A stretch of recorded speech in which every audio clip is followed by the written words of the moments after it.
IPL 2025 में नहीं होंगे unlimited super over Indian Premier League. IPL में बार बार होने वाले सुपर ओवर्स के लिए बदलाव किए गए हैं। इसके लिए अब समय सीमा निर्धारित की गई है। बीसीसीआई ने हाल ही में कप्तानों की बैठक के बाद फ्रेंचाइजी को सूचित किया कि मुख्य मैच समाप्त होने के 1 घंटे बाद तक विजेता का फैसला होने तक जितने चाहें उतने सुपर ओवर खेले जा सकते हैं। यहां आईपीएल 2025 के सुपर ओवर के नए नियमों का विस्तृत विवरण दिया गया है। सुपर ओवर कब शुरू होगा? पहला सुपर ओवर मुख्य मैच समाप्त होने के 10 मिनट के भीतर शुरू होना चाहिए। यदि पहला सुपर ओवर टाई होता है, तो अगला सुपर ओवर उसके समाप्त होने के 5 मिनट बाद शुरू होना चाहिए। यदि मैच रेफरी को लगता है कि 1 घंटे की अवधि खत्म होने वाली है, तो वह कप्तानों को सूचित करेगा कि कौन सा अंतिम सुपर ओवर होगा। सुपर ओवर के बुनियादी नियम। सुपर ओवर में प्रत्येक टीम को 6 गेंदों का एक ओवर खेलना होता है। विजेता वह टीम होगी जो अधिक रन बनाएगी, चाहे कितने भी विकेट खो दिए हों। 2 विकेट गिरने पर टीम की पारी समाप्त हो जाती है। यदि सुपर ओवर भी टाई रहता है, तो विजेता का निर्धारण बाद के सुपर ओवरों से होगा। अतिरिक्त नियम।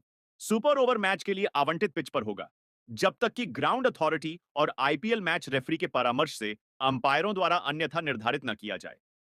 मैच में केवल नामित खिलाड़ी कंकशन रिप्लेसमेंट सहित ही सुपर ओवर में भाग ले सकते हैं। मैच में दिया गया कोई भी पेनल्टी समय सुपर ओवर तक ले जाया जाएगा। अंपायर उसी छोर पर खड़े होंगे जिस छोर पर उन्होंने मैच समाप्त किया था। मैच में बाद में बल्लेबाजी करने वाली टीम सुपर ओवर में पहले बल्लेबाजी करेगी। प्रत्येक टीम को प्रत्येक सुपर ओवर में एक असफल प्लेयर रिव्यू की अनुमति होगी। फील्डिंग टीम का कप्तान या उसका नॉमिनी सुपर ओवर में फील्डिंग टीम द्वारा फेंकी जाने वाली गेंद को अंपायरों द्वारा उपलब्ध कराए गए अतिरिक्त गेंदों के बॉक्स से चुनेगा। क्षेत्र रक्षण करने वाली टीम पहले गेंदबाजी करने वाली टीम द्वारा चुनी गई गेंद का उपयोग कर सकती है या उसी बॉक्स से दूसरी गेंद चुन सकती है।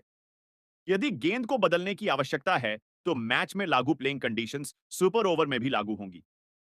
क्षेत्र रक्षण करने वाली टीम को वह छोर चुनना होगा जहां से उसे एक ओवर फेंकना है। सुपर ओवर उन्हीं फील्डिंग रिस्ट्रिक्शन के साथ खेला जाएगा जैसा कि एक मैच में खेले जाने वाले मैच के अंतिम ओवर के लिए लागू होता है।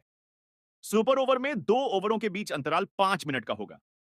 यदि सुपर ओवर टाई हो जाता है यदि सुपर ओवर टाई हो जाता है, तो अगला सुपर ओवर तब तक खेला जाएगा जब तक कोई विजेता न निकल जाए। सामान्य परिस्थितियों में कोई भी सुपर ओवर पिछले सुपर ओवर के समाप्त होने के 5 मिनट बाद शुरू होगा। पिछले सुपर ओवर में बाद में बल्लेबाजी करने वाली टीम अगले सुपर ओवर में पहले बल्लेबाजी करेगी। पिछले सुपर ओवर में प्रत्येक टीम द्वारा उपयोग के लिए चुनी गई गेंदों का उपयोग उसी टीम द्वारा अगले सुपर ओवर में दोबारा किया जाएगा। फील्डिंग करने वाली टीम को अगले सुपर ओवर में अपना ओवर उसी छोर से गेंदबाजी करना होगा जिस छोर से उसने पिछले सुपर ओवर में गेंदबाजी की थी। किसी भी पिछले सुपर ओवर में आउट होने वाला कोई भी बल्लेबाज अगले सुपर ओवर में बल्लेबाजी करने के लिए अयोग्य होगा। यदि कोई बल्लेबाज सुपर ओवर के दौरान चोटिल हुए बिना रिटायर हो जाता है, तो उसकी पारी तुरंत रिटायर आउट के रूप में दर्ज की जाएगी और उसे फील्डिंग कप्तान की सहमति के बाद भी अपनी पारी फिर से शुरू करने की अनुमति नहीं दी जाएगी। बल्लेबाज अगले सुपर ओवर में बल्लेबाजी करने के लिए पात्र नहीं होगा। कोई भी गेंदबाज जिसने पिछले सुपर ओवर में गेंदबाजी की हो, वह अगले सुपर ओवर में गेंदबाजी करने के लिए अयोग्य होगा।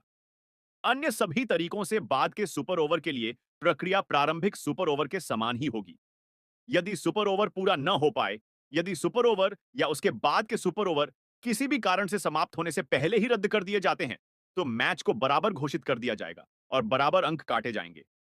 ये नए नियम आईपीएल में सुपर ओवरों को अधिक समयबद्ध और निष्पक्ष बनाने के लिए लागू किए गए हैं।